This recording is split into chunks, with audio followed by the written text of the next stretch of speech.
नमस्कार साथियों, स्वागत है आपका विजन एग्री एकेडमी में। चूंकि आने वाला समय है, एग्जाम्स का दौर है ना।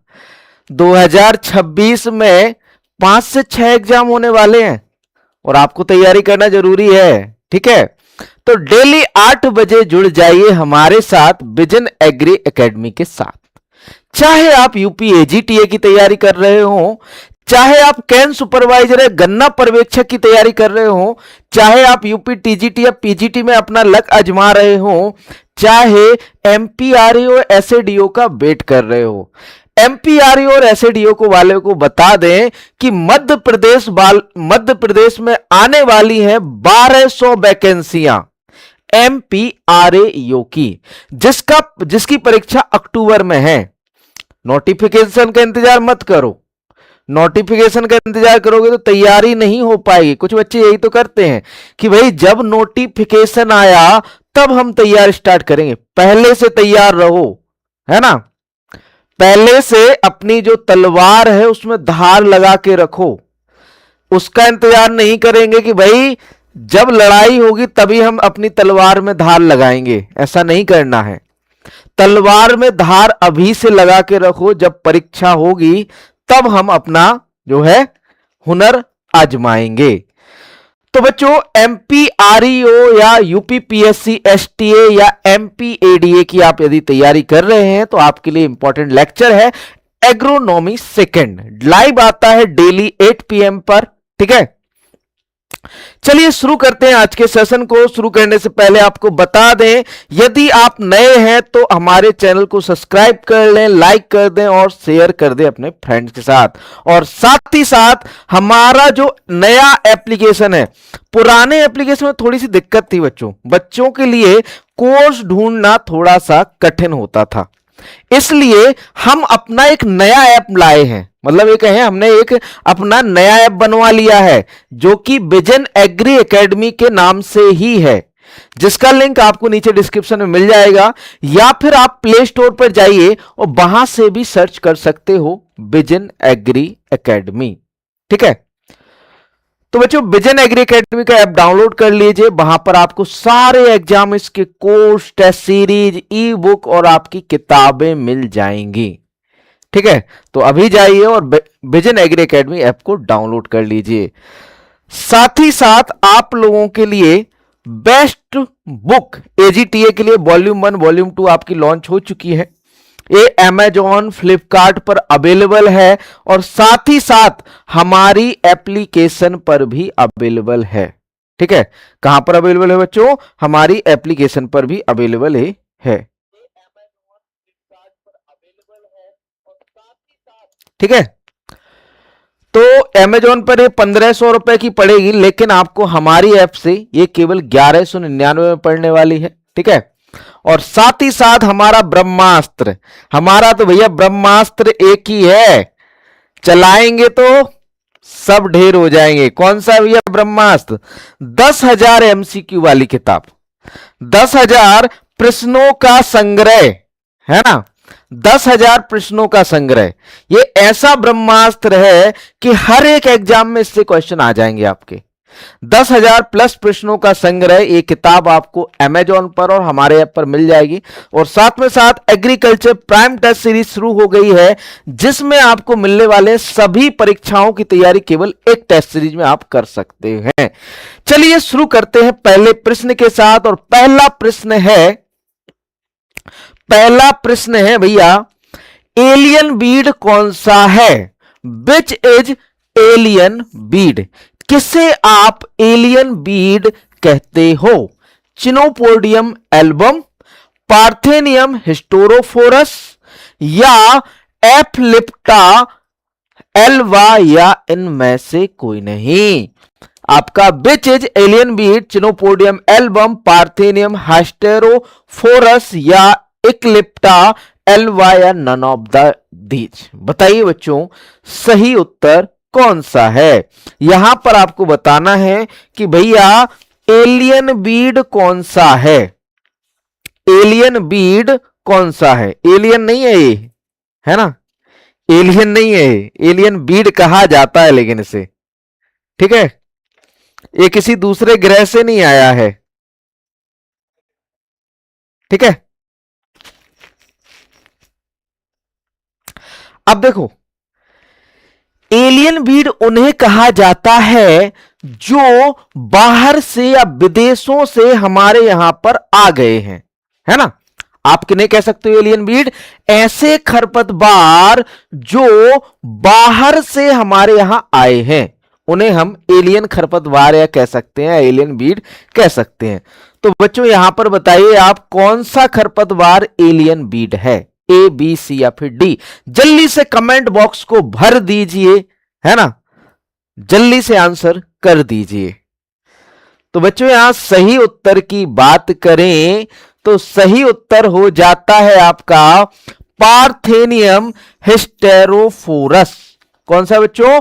पार्थेनियम हिस्टोरोफेरस। एक कैसा है भैया? ये आपका यूएसए से इंट्रोड्यूस हुआ था। कहां से आया था भाई? यूएसए से आया था। ये विदेशी खरपतवार है, किसी आपके पौधे के साथ आया था, तो इस कारण से इसे हम क्या कहते हैं? एलियन वीड कहते हैं। चिनोपोडियम एल्बम को क्या कहते हैं? जल्दी से बताओ, चिनोपोडियम एल्बम को क्या कहते हैं? जल्दी से। चिनोपोडियम एल्बम किस प्रकार का खरपतवार है? चिनोपोडियम एल्बम किस प्रकार का खरपतवार है? बताइए जल्दी से, ये आपको बताना है कमेंट में, ठीक है। चिनोपोडियम एल्बम किस प्रकार का खरपतवार है, ठीक।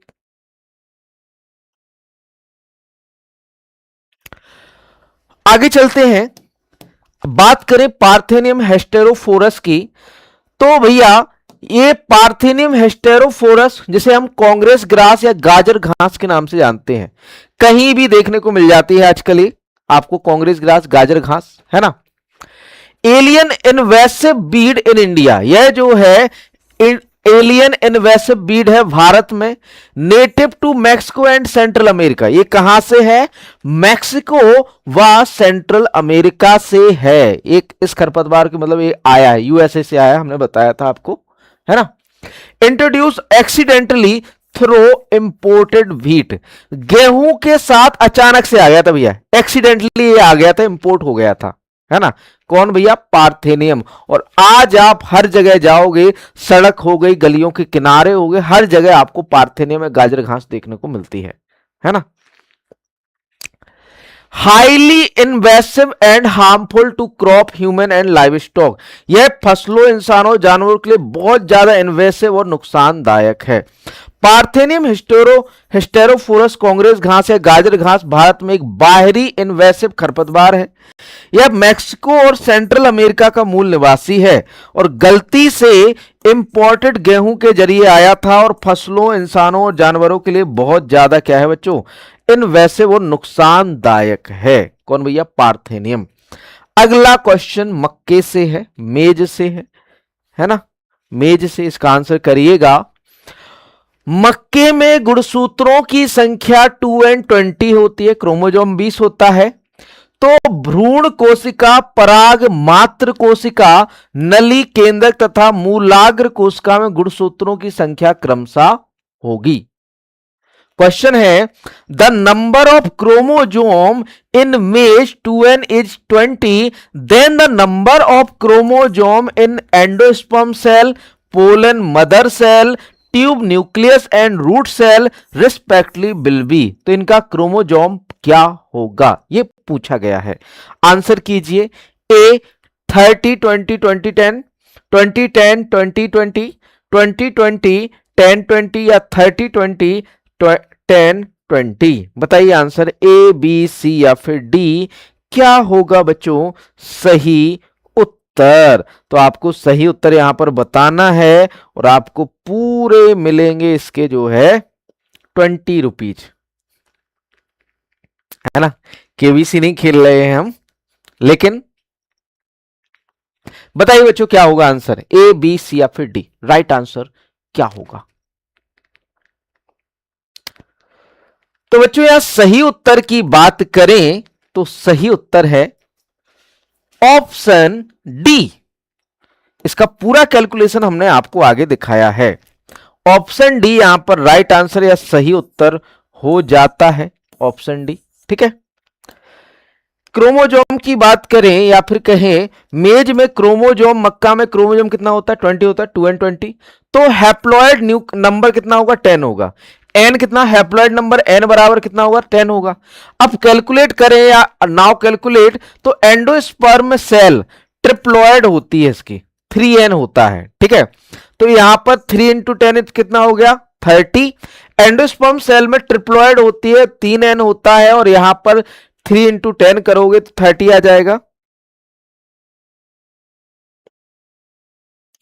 क्वेश्चन समझ नहीं आया? देखो बच्चों, यहां पर पूछा गया है कि मक्के में गुणसूत्रों की संख्या 20 होती है। अब भ्रूण कोशिका, पराग मात्र कोशिका या नली केंद्रक तथा मूलाक कोशिका में गुणसूत्र की संख्या, मतलब यहां पर जो आपकी विभिन्न कोशिकाएं हैं, जैसे पराग कोशिका है, भ्रूण कोशिका है, उसमें क्रोमोजोम यहां पर पूछा गया है। ठीक है, समझ नहीं आया तो आपका पोलन मदर सेल है, न्यूक्लियस एंड रूट सेल है, वहां पर आपका या फिर कहें आपका पराग या मात्र कोशिका में या नली केंद्रक या मूलाग्र में या फिर कहें रूट्स जो कोशिकाएं हैं या फिर कहें जो सेल हैं, उसमें क्रोमोजोम क्या होता है। देखो इसमें क्रोमोजोम आपके अलग अलग होते हैं। ठीक है, तो आपको वही हम आपको आगे समझा रहे थे कि मक्का में नॉर्मली 2n बराबर कितना होता है? 20। लेकिन हैप्लॉइड बात करें, आपके n बराबर कितना होता है? 10। हैप्लॉइड नंबर जो होता है वो 10 होता है। ठीक है, एंडोस्पर्म सेल में ट्रिप्लॉइड, जो कि ट्रिप्लॉइड होती है, 3n है। ठीक है, इसमें 3 इंटू 10 कर दो, कितना हो गया? 30। अब देखो एंडोस्पर्म सेल में आपकी हमेशा ट्रिप्लॉइड ही रहेगी। आप चाहे गेहूं का लोगे तो उसमें आपको जितना भी आपका n होगा उससे मल्टीप्लाई करना होगा। ठीक है, पोलन मदर सेल की बात करें तो पीएमसी की बात करें तो ये डिप्लॉयड होती है, 2n20 होता है। ट्यूब न्यूक्लियस की बात करें तो ये हैप्लॉयड होती है, n होती है, जो कि 10 होता है। रूट सेल की बात करें तो ये सोमेटिक सेल है, 2n होती है, ये 20 होता है। सोमेटिक मतलब ये कहें कि आपकी जो है सोमेटिक हाइब्रिडाइजेशन या फिर कहें अलैंगिक रूप से प्रजनन होने वाली होती है रूट सेल। ठीक है, नेक्स्ट आगे बढ़ते हैं, अगला क्वेश्चन। गेहूं के दाने में प्रोटीन प्रतिशतता की गणना के लिए सही सूत्र क्या है? यदि आपको गेहूं के दाने में प्रोटीन की मात्रा का पता लगाना है तो सही फॉर्मूला क्या होगा? Protein percent equal to n into 6.25, protein percent equal to n into 5.73, या फिर protein percentage equal to n% into 4.0, protein percentage या नाइट्रोजन परसेंट इंटू 3.0। चूंकि हमें पता है भैया कि जो प्रोटीन बनी होती है ये किससे बनी होती है? आपकी नाइट्रोजन से बनी होती है। किससे बनी होती है बच्चों? नाइट्रोजन से बनी होती है। तो भैया प्रोटीन प्रतिशत की गणना क्या करोगे? The correct formula to calculate the percentage of protein in wheat grain. तो बताइए बच्चों क्या सही फॉर्मूला है? ए, बी, सी या फिर डी? सही आंसर कर दीजिए, आपके कमेंट बॉक्स खुला हुआ है और कमेंट में आप अपने आंसर कर सकते हैं।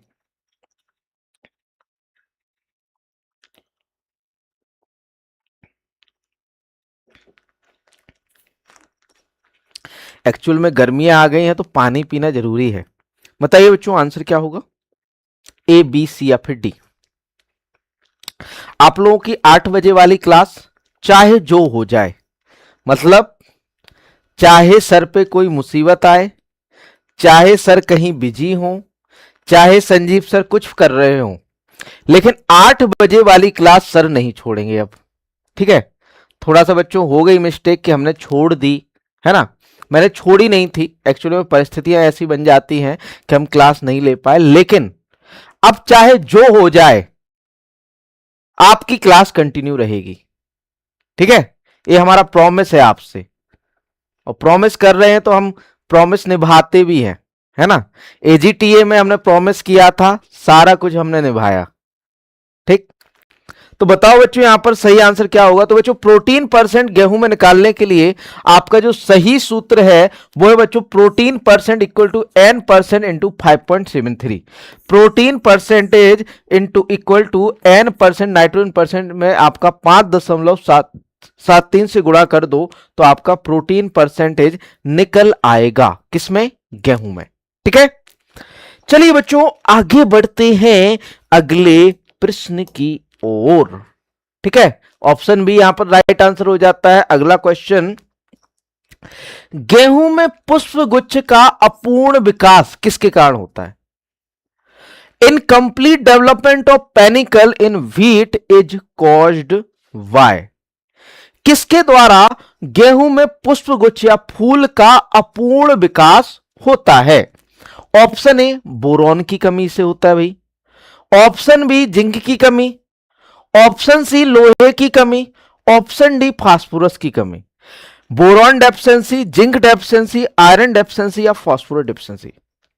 भैया आपको पता है कि यहां पर एक न्यूट्रिएंट है जो पोलन ग्रेन या फिर कहें पादप के प्रजनन भागों में पाया जाता है, तो बताओ बच्चों कौन सा है? जल्दी से बताओ, किसकी कमी से आपके जो पोलन ग्रेन है या फिर कहें या फिर आपके जो पुष्प हैं वो नहीं बनते या सही से नहीं बनते? आंसर कर दीजिए, ए बी सी या फिर डी। क्या होगा सही उत्तर? तो बता दें सही उत्तर। तो बच्चों यहां सही उत्तर है बोरॉन।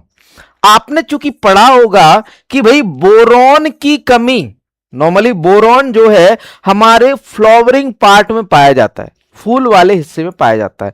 ये पोलन ग्रेन के डेवलपमेंट में सहायक होता है, जो आपके परागकण हैं उनके विकास में सहायक होता है। कौन बच्चों? बोरॉन। और यदि इसकी कमी हो गई तो आपका पुष्प गुच्छ या फूल अच्छे से नहीं बनेगा। चाहे कोई सी भी फसल का फूल हो, फ्लावर में आपका पाया जाता है बोरॉन, है ना। तो गेहूं में पुष्प गुच्छ के अपूर्ण विकास किसके कारण होता है बच्चों?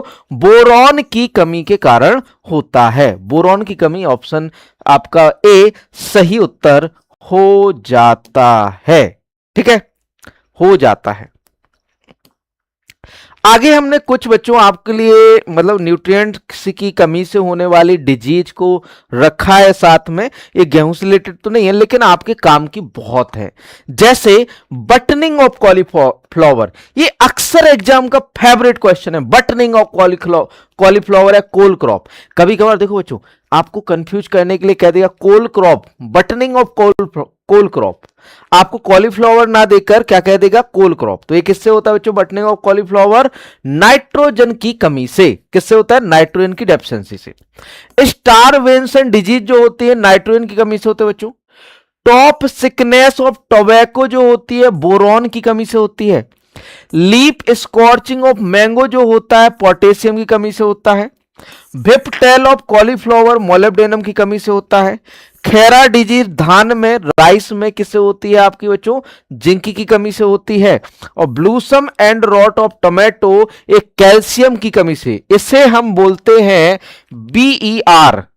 BER blossom end rot of tomato किससे होता है? कैल्शियम की कमी से होता है। High temperature and imbalance of soil moisture के कारण ये होता है।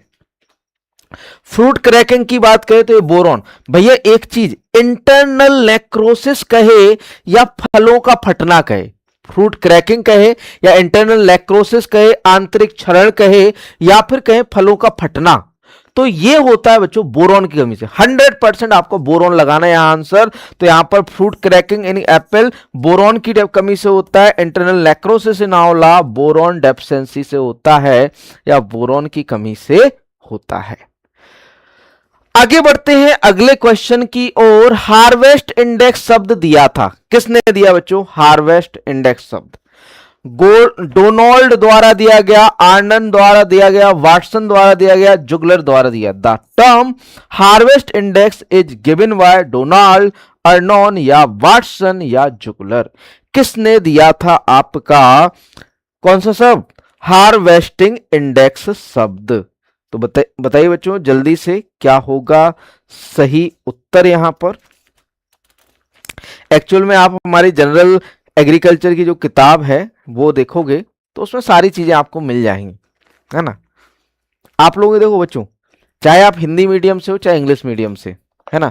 इंग्लिश मीडियम में एग्रोनॉमी अवेलेबल है, सॉइल अवेलेबल है, एग्रो हम भी जल्द ही इंग्लिश मीडियम का कंटेंट भी अवेलेबल करवाने जा रहे हैं। हिंदी मीडियम में तो फिलहाल सारा कुछ अवेलेबल है। हिंदी मीडियम में तो हम राजा हैं। हिंदी मीडियम का जितना चाहिए उतना कंटेंट ले लो, चाहे एमसीक्यू ले लो, चाहे नोट्स ले लो, हर एक एग्जाम का मिल जाएगा हिंदी मीडियम में। इंग्लिश मीडियम में थोड़ा सा समय लग रहा है। एग्रोनॉमी रेडी है, हॉर्टिकल्चर रेडी है, हमारा प्लांट ब्रीडिंग जेनेटिक्स रेडी है, हमारा जो है सॉइल साइंस रेडी है, एंटोमोलॉजी रेडी है। बस थोड़े से एक दो सब्जेक्ट रह गए हैं। पशुपालन हमारा रेडी है, कुछ और सब्जेक्ट रह गए तो उन्हें भी धीरे धीरे हम कंप्लीट कर देंगे। तो बच्चों जो आपके डोनाल्ड हैं, कौन बच्चों? डोनाल्ड, है ना। डोनाल्ड ट्रंप नहीं है भैया, ट्रंप के तो आजकल बहुत चर्चे चल रहे हैं, है ना। तो जो एमसी डोनाल्ड हैं, कौन है बच्चों? एमसी डोनाल्ड, इनने दिया था हार्वेस्ट इंडेक्स टर्म। किसने दिया था बच्चों? एमसी डोनाल्ड ने हार्वेस्ट इंडेक्स टर्म दी थी, एमसी डोनाल्ड ने, ठीक।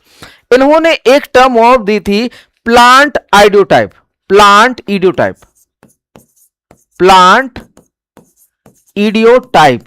ये भी किसने दिया था बच्चों? आपका आइडियोटाइप आपका डोनाल्ड ने दिया था, डोनाल्ड ने दिया था, ठीक। अर्नोन स्ट्राउट ने क्या दिया था बच्चों? जल्दी से बताओ। अर्नोन एंड स्ट्राउट ने क्या दिया था? ये तो आप जानते हो ना, अर्नोन and स्ट्राउट, law of minimum.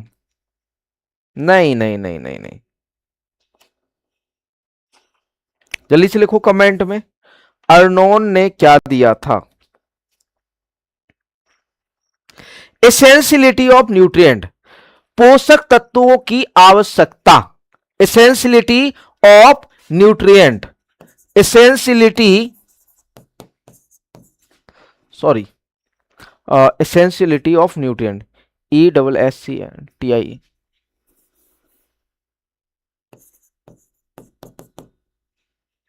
Essentiality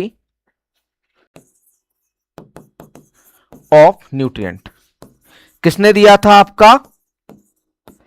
ये दिया था अर्नोन ने। वाटसन ने क्या दिया? जल्दी से बताओ। वाटसन, जल्दी से लिखो, वाटसन, वाटसन ने क्या दिया था?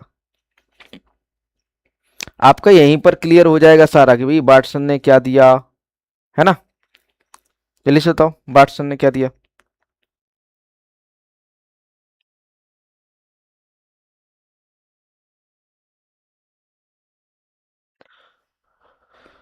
सॉरी, डब्लू वैटसन है, डब्लू वॉटसन है, सॉरी, डब्लू वैटेसन है। इन्होंने आपका मॉडर्न जेनेटिक्स दी थी, या फिर कहें मॉडर्न जेनेटिक्स के जनक कहे जाते हैं, मॉडर्न जेनेटिक्स के जनक डब्लू वाटसन है, डब्लू वाटसन है, वाटसन, ठीक है। इनने आपका मॉडर्न जेनेटिक्स के जनक के रूप में जाने जाते हैं, ठीक। यहां पर राइट आंसर हो जाता है ऑप्शन ए, डोनाल्ड द्वारा। अब देखो, कृषि में विषय उनके जो संबंधित व्यक्ति या जैसे कृषि विज्ञान के जनक पिएत्रो डी क्रेसेंजी, आधुनिक कृषि के जनक नॉर्मन अर्नेस्ट बोरलॉग कहे जाते हैं, आधुनिक जुताई और खरपतवार के जनक जेथरो टुल हैं, जीरो टिलेज के जनक ग्लेबलर बी ट्रिपलेट हैं, जैविक खेती के जनक सर अल्बर्ट हावर्ड हैं, न्यूनतम जुताई के जनक EH फॉल्कनर हैं, प्लांट पैथोलॉजी के जनक एंटोन डी वेरी हैं, हरित क्रांति के जनक नॉर्मन बोरलॉग हैं। कहां पर? आपके विश्व में। और भारत में हरित क्रांति के जनक कौन है? MS स्वामीनाथन। सजावटी बागवानी के जनक है MS रंधावा। कृषि रसायन विज्ञान के पिता है जस्टिन वॉन लीविक। भारतीय रस्ट के जनक है KC मेहता। भारतीय पादप रोग विज्ञान के जनक है EJ बटलर। कृषि जलवायु विज्ञान के जनक है कोपेन। और आपके कृषि मौसम विज्ञान के जनक है DN वालिया। कौन है बच्चों? DN वालिया। तो ये आपके कुछ आपके जनक डिसिप्लिनरी हैं और उनके जनक हैं, कुछ आपके क्षेत्र उनके जनक। अगला प्रश्न, विभिन्न फसलों का एक समय पर कृषि क्षेत्र का अनुपात दर्शाता है। फसल चक्र, फसल सघनता, फसल स्वरूप या फसल प्रणाली। The proportion of area under cultivation of different crop at a given time represent, ये क्या दर्शाता है? क्रॉप रोटेशन दर्शाता है, क्रॉप इंटेंसिटी दिखाता है, या क्रॉप पैटर्न दर्शाता है, या क्रॉप सिस्टम दिखाता है। तो देखो बच्चों, यहां पर कह रहा है कि भैया विभिन्न फसलों का एक समय पर विभिन्न फसलें हैं, ठीक है, डिफरेंट क्रॉप है, और पर कृषि क्षेत्र का अनुपात दर्शाता है ना। तो the proportion of area under cultivation of different crop at a given time represent, तो आपने एक समय पर एक ही खेत में अलग अलग फसलें उगा रहे हो, क्या दर्शाता है भाई? सर एजीटीए में 45 नंबर है 3446 में, सॉरी 45, कैटेगरी पटेल हैं राकेश पटेल जी, ओबीसी। आपके 50-50 चांस हो सकते हैं, मैं कुछ श्योर नहीं कहूंगा, लेकिन 50-50 चांस हो सकते हैं, हो भी सकता है और नहीं भी हो सकता है। तो इस टर्म को बच्चों क्या कहेंगे? Crop pattern. अब ये थोड़ा सा कंफ्यूजिंग है। अब यहां पर क्या कह रहा है बच्चों? कृषि क्षेत्र का अनुपात है ना, क्षेत्र को रिप्रेजेंट कर रहा है, अलग अलग फसलें हैं, तो यहां पर आपका पैटर्न आएगा। आपका क्रॉप रोटेशन नहीं आ सकता, यहां पर फेर बदल करके हम फसलें बोते हैं, यहां पर फेर बदल करके नहीं बो रहे हैं। आपका जो है अनुपातिक पूछा है आपका, या फिर क्षेत्र का अनुपात दर्शाता है ना, तो वो क्या दर्शाता है? आपका क्रॉपिंग पैटर्न या क्रॉप पैटर्न। ऑप्शन सी या फसल स्वरूप या फिर कहें क्रॉपिंग पैटर्न सही आंसर हो जाता है। अगला प्रश्न है, निम्न में से मक्के में सिंचाई की सबसे क्रांतिक अवस्था है? कल्ले बनते समय टिलरिंग, गांठ बनते समय ज्वाइंटिंग, दुग्धावस्था मिल्क स्टेज, या डप अवस्था डॉ stage. Which of the following is the most critical stage of irrigation इन मेज? टिलरिंग, ज्वाइंटिंग, या मिल्क स्टेज, या डॉ स्टेज? बताइए बच्चों क्या होगा राइट आंसर? ये दोनों ही टर्म नहीं है, ओबीसी में है भैया, तो 45 में आप 50-50 है, हमने बता दिया आपको, थोड़ा सा मेहनत कर लीजिए, ठीक है, हो सकता है हो भी जाए, हो सकता है ना भी हो, ठीक है, तो 50-50 है।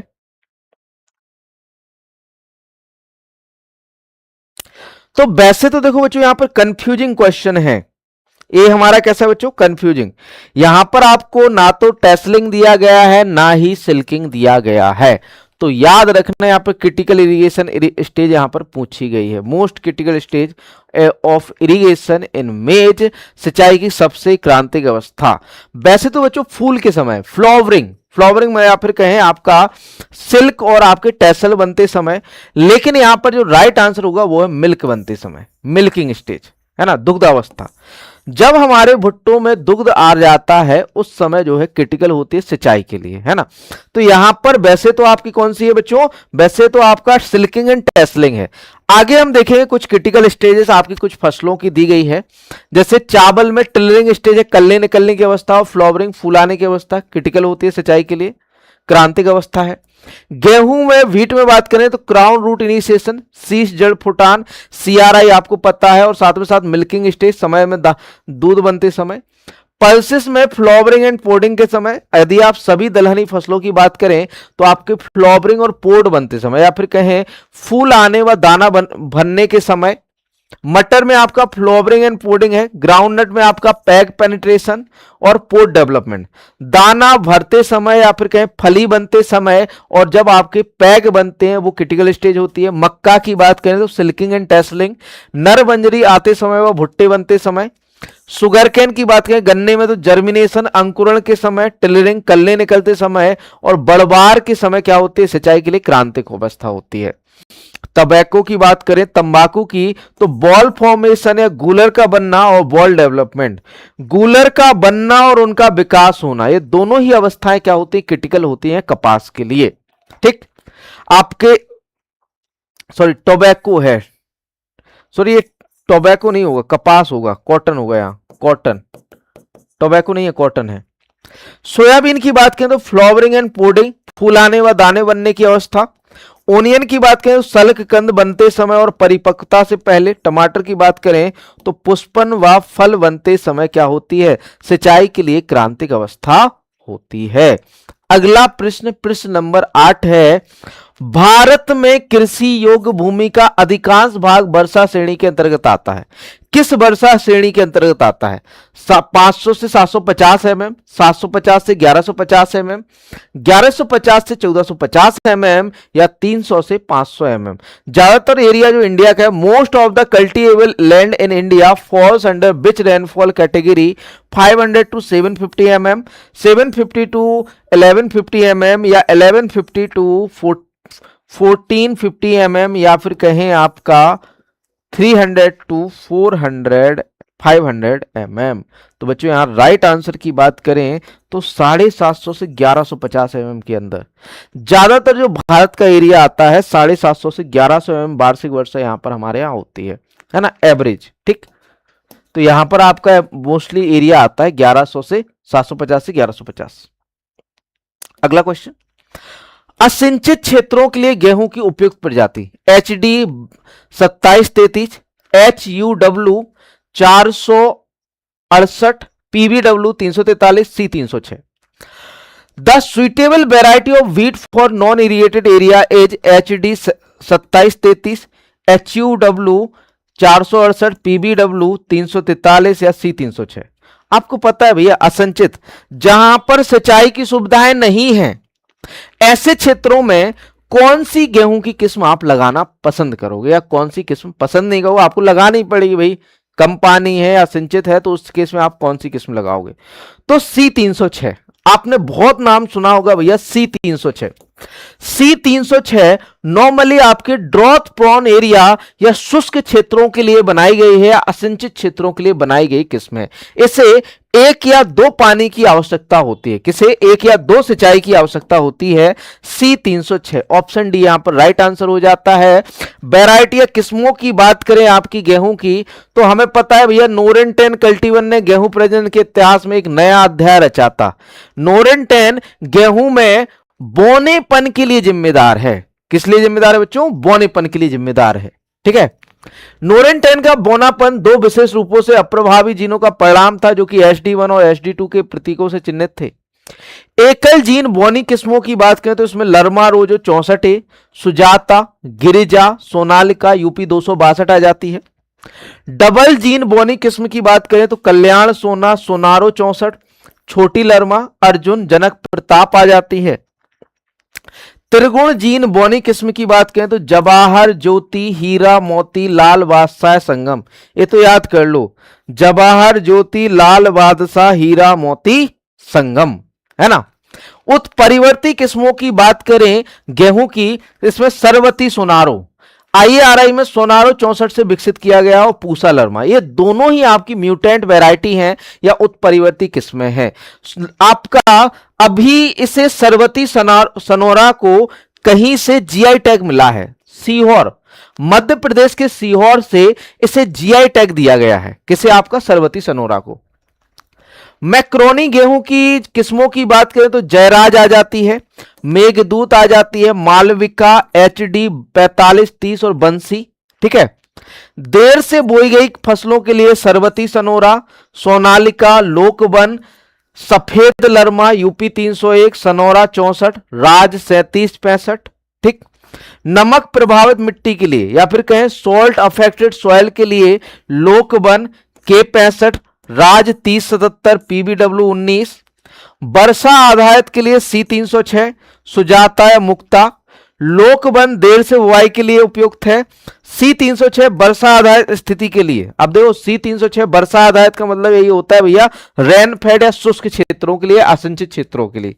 ठीक है, IIWBR करनाल द्वारा, Indian institute of wheat and वाले रिसर्च द्वारा करनाल द्वारा विकसित किस्मों की बात करें तो करण वंदना DBW 187, करण वैदेही DBW 370, करण वृंदा DBW 371 या करण वरुणा DBW 372। और IARI नई दिल्ली द्वारा विकसित गेहूं की किस्में हैं Pusa Gautami HD 3086, Pusa Amul HD 3090, Pusa Yashvi HD 3226। ये जो है IARI द्वारा विकसित किस्में, ये प्रमुख किस्में रही हमारे गेहूं की जो आजकल एग्जाम में पूछी जा रही हैं। ठीक है, अगला क्वेश्चन है, गेहूं के प्लांट इडियोटाइप की अवधारणा किसने दी थी? MS स्वामीनाथन ने, CM Donald, N S Randhawa या R D Asana? Who has given the concept of plant ideotype of wheat? M S Swaminathan, C M Donald, N S Randhawa या R D Asana? N S Randhawa को किस नाम से जाना जाता है, जल्दी से बताओ। एन एस रंधावा फेमस नाम है भैया, रंधावा। स्वामीनाथन को पता है भैया कौन है? Father of green revolution India, Bharat में हरित क्रांति के जनक। रंधावा के बारे में बताइए, रंधावा। रंधावा तो बच्चों ये आपके रोज ब्रीडर हैं, गुलाब प्रजनक के रूप में जाने जाते हैं। कौन? एम एस रंधावा, है ना, सॉरी एन एस रंधावा, ठीक। सीएम डोनाल्ड यहां पर प्लांट व्हीट आइडोटाइप, यहां पर गेहूं के प्लांट इडियोटाइप की, इडियोटाइप हमने बताया था ना, प्लांट इडियोटाइप की अवधारणा किसने दी थी? सीएम डोनाल्ड द्वारा, ठीक है। किसके द्वारा? सीएम डोनाल्ड द्वारा, ठीक है। ऑप्शन भी सही हो जाता है। आगे बात करें जेडबीएनएफ, जीरो बजट नेचुरल फार्मिंग किसने दी? सुभाष पालेकर। ये आपसे पूछा जाता है कई बार कि भैया जीरो बजट नेचुरल फार्मिंग के जनक। इंडियन रस्ट के जनक कौन है? करमचंद्र मेहता या केसी मेहता। सिस्टमैटिक पोमोलॉजी के जनक डी कैंडोल है। हॉर्टिकल्चर में विश्व में लिबर्टी हाइडेवेली है। हॉर्टिकल्चर भारत में, इंडिया में एम एच मैरीगोब्डा है। सॉयल केमिस्ट्री के जनक थॉमस है। ऑर्नामेंटल गार्डनिंग के जनक जो है M S Randhawa, ornamental gardening के जनक हैं। Indian remote sensing P R Pisharoty है। मॉडर्न कंपोस्टिंग या इंदौर मेथड के जनक अल्बर्ट हावर्ड हैं। म्यूटेशन थ्योरी दी थी हुगो डिब्रीज ने। बायोडायनेमिक फार्मिंग की अवधारणा दी थी रूडोल्फ स्टेनर ने। नेचुरल फार्मिंग की अवधारणा दी थी मसानोबु फुकुओका ने। प्लांट फिजियोलॉजी स्टेफन हेल्स को इसका जनक कहा जाता है। इंडियन प्लांट फिजियोलॉजी के जनक जेसी वॉस हैं। एक्सटेंशन के जनक जेपी लीगन्स हैं। एक्सपेरिमेंटल जेनेटिक्स के जनक टीएच मॉर्गन हैं। और कोऑपरेटिव मूवमेंट वर्ल्ड में रॉबर्ट ऑन, और भैया कोऑपरेटिव मूवमेंट इंडिया में एफ निकोलसन। ये पूछा जाता है बच्चों, कोऑपरेटिव मूवमेंट के जनक कौन है भारत में और बाप के वर्ल्ड में, है ना। तो ये चीजें आपकी जो एग्जाम में आती है वही हम आपको पढ़ाते हैं, कोई फालतू की चीज नहीं पढ़ाते हैं, ठीक है। अगला क्वेश्चन, गेहूं में पर्लिंग इंडेक्स ज्ञात करता है दाने की मुलायमता, दाने की कठोरता, दाने की परिपक्वता या दाने की शुद्धता। Pearling index in wheat determines softness of grain, hardness of grain, या मैच्योरिटी ऑफ ग्रेन, या प्योरिटी ऑफ ग्रेन। बताइए बच्चों सही उत्तर क्या होगा? ए, बी, सी या फिर डी? सही आंसर क्या होगा? आज उतना रिफ्लेक्शन नहीं हो रहा होगा, आई थिंक, हमें लग रहा है अब तो बिल्कुल रिफ्लेक्शन नहीं हो रहा है ना। कल कुछ ज्यादा ही रिफ्लेक्शन हो रहा था, इसलिए हमने वो जो रिफ्लेक्शन करने वाली चीज थी उसको ही हटा दिया, गायब कर दिया सीधा, है ना, सीधा गायब कर दिया जो रिफ्लेक्शन कर रहा था। बताइए बच्चों सही उत्तर क्या होगा? ए, बी, सी या फिर डी? तो बच्चों पर्लिंग इंडेक्स गेहूं की कठोरता को दर्शाता है ना, गेहूं के दानों की कठोरता को या फिर कहें हार्डनेस ऑफ व्हीट सीड को दर्शाता है। कौन बच्चों? आपका पर्लिंग इंडेक्स। तो यहां पर राइट आंसर हो जाता है option B, hardness of grain, दाने की कठोरता को दर्शाता है। ऑप्शन बी राइट आंसर हो जाता है। नेक्स्ट क्वेश्चन, थियोसिंटे पूर्वज माना जाता है। Teosinte is considered to be the ancestor of, किसका पूर्वज है भैया? धान का है, गेहूं का है, मक्के का है, सरसों का है, किसका पूर्वज माना जाता है थियोसेंटे? बताइए बच्चों जल्दी से, थियोसेंटे किसका पूर्वज है? ए, बी, सी या फिर डी? राइट आंसर क्या होगा?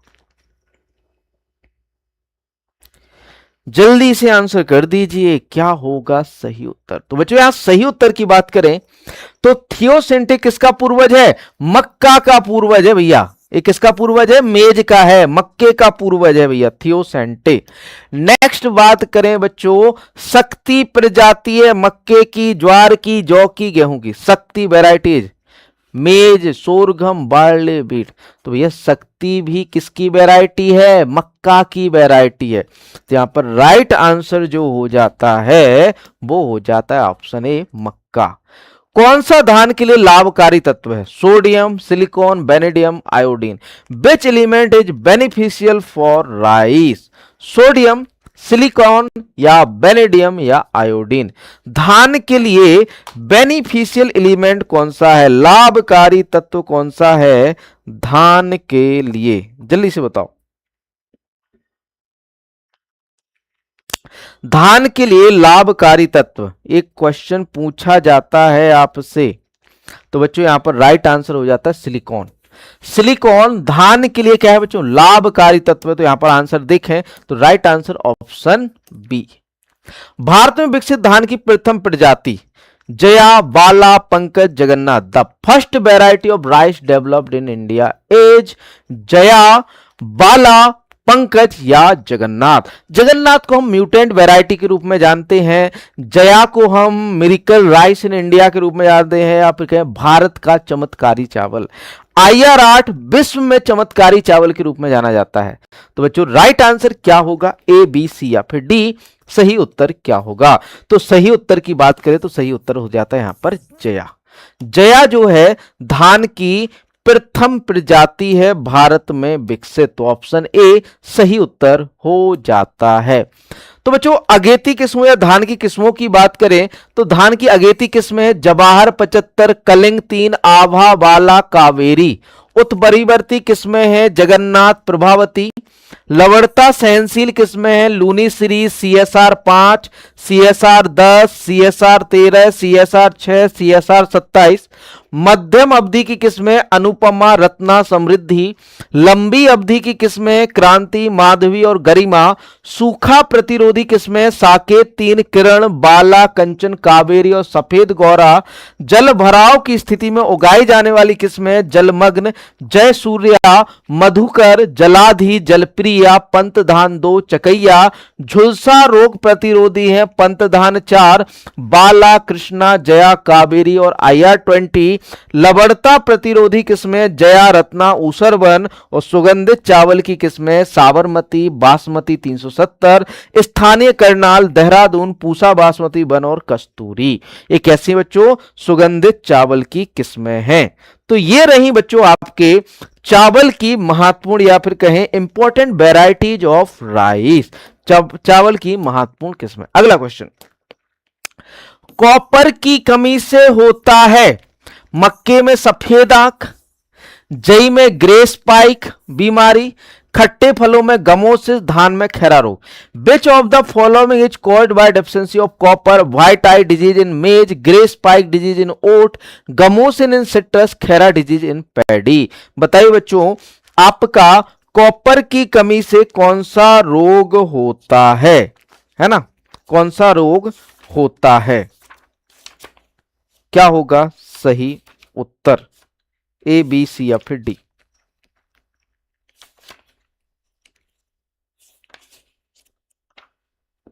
कॉपर की कमी से होने वाला रोग कौन सा है,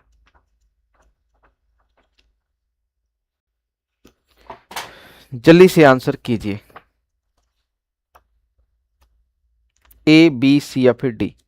राइट आंसर क्या होगा,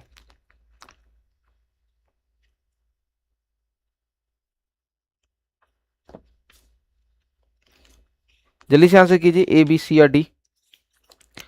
तो बच्चों यहां सही उत्तर की बात करें तो यहां सही आंसर हो जाता है क्या, जल्दी से बताएं, चलो बता ही देते हैं, है ना, बता देते हैं।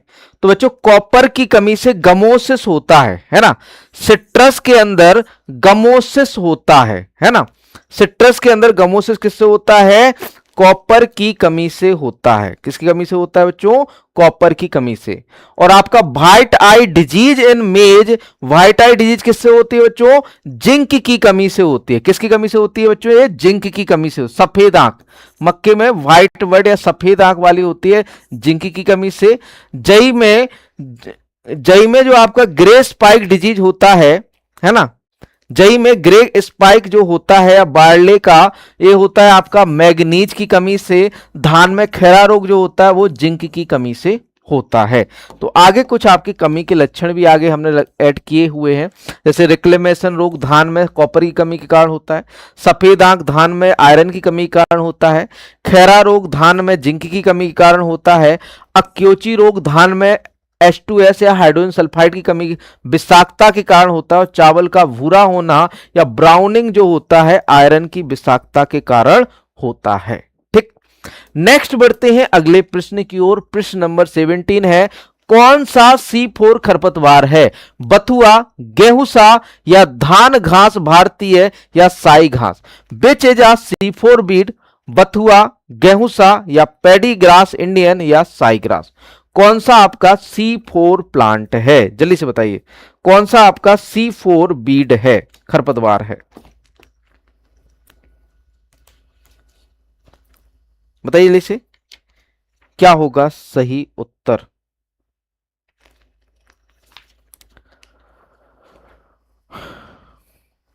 जल्दी से आंसर कीजिए।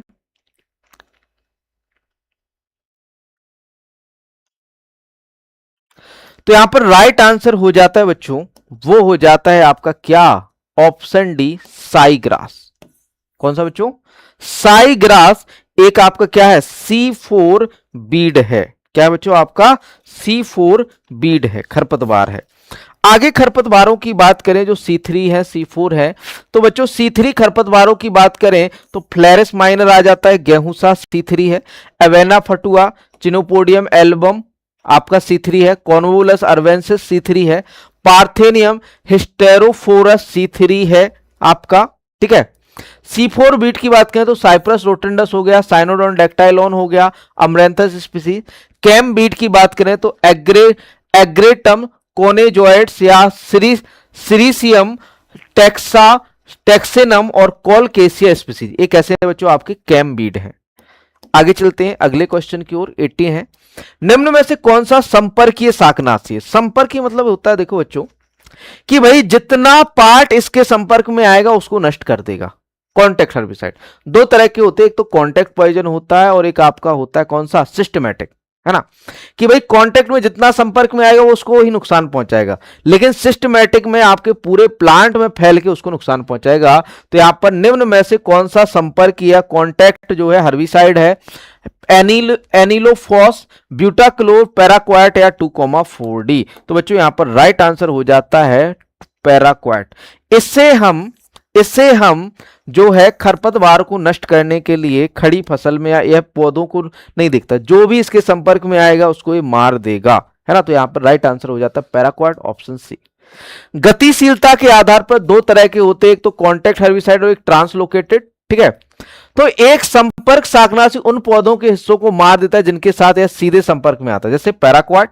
ट्रांसलोकेटेड हर्बिसाइड की बात करें तो हर्बिसाइड जो अपने अणु की प्रकृति के आधार पर जाइलम या फ्लोएम के माध्यम से उपचारित भाग से अनुपचारित क्षेत्रों में स्थानांतरित होता है, जैसे आपका ग्लाइफोसेट। मतलब ये पौधे के प्रत्येक भाग में आपका संचलित हो जाता है, ट्रांसलोकेट हो जाता है। कौन सा? ग्लाइफोसेट। और संपर्क कॉन्टैक्ट या कॉन्टैक्ट हर्बिसाइड जो होता है जितना पार्ट इसके संपर्क में आएगा उसी को ही ये मार देगा। अगला क्वेश्चन, गेहूं में चौड़ी पत्ती के खरपतवारों के नियंत्रण के लिए प्रयोग किए जाने वाला शाकनाशी है?